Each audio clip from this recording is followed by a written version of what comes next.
People say musical talent is born in the heart, but for little Noah, it began with the sound of something breaking, something that should never break. It happened on a stormy afternoon when he rushed home from school, soaked and shivering. Eager to practice on the old wooden guitar his late father had left him. That guitar was more than an instrument.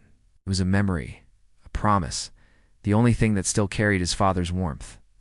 But when he opened the door to his tiny apartment, he found it lying on the floor.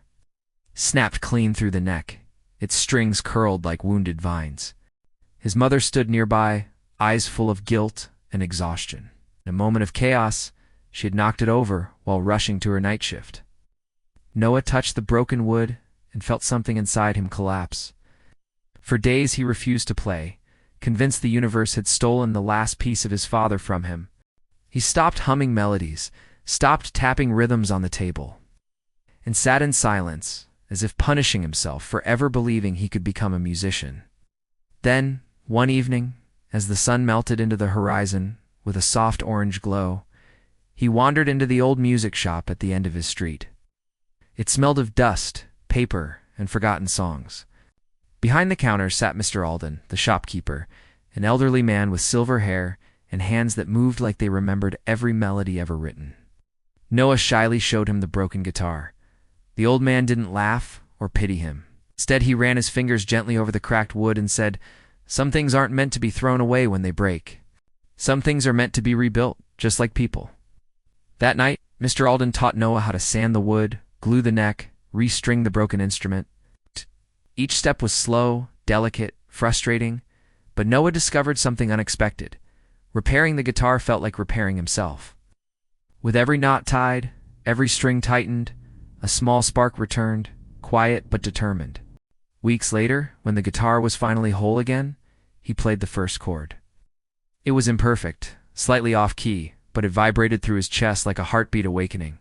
He practiced day after day, fingers blistered and tired, yet he refused to quit. The broken guitar had taught him something no perfect instrument ever could. Music, ice, and tea about flawless notes. It's about refusing to let silence win. The climax came during the school talent show when Noah stepped onto the stage holding his visibly repaired guitar, steam still showing, but still scarred. Kids in the audience whispered, some snickered. But Noah remembered Mr. Alden's voice. "Scars are proof you didn't give up." He took a shaky breath, closed his eyes, and played.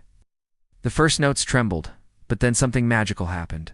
The guitar, once shattered, sang with a raw, beautiful honesty that silenced the entire room. His melody rose like a prayer, fragile but brave, carrying every piece of his broken heart stitched together through sound. When he finished, the auditorium erupted, not with polite applause, but with something deeper, something that felt like acceptance. Standing there, Noah realized the truth he had been searching for. Strength isn't found in what remains unbroken, it's found in what rises after being shattered. Years later, people would say the boy with the repaired guitar became a musician who played with more soul than anyone they knew. But Noah always believed the real music came not from the guitar, not from his fingers, but from the part of him that refused to give up the day everything fell apart. And somewhere in the quiet corners of that old music shop, the repaired guitar still hangs on the wall.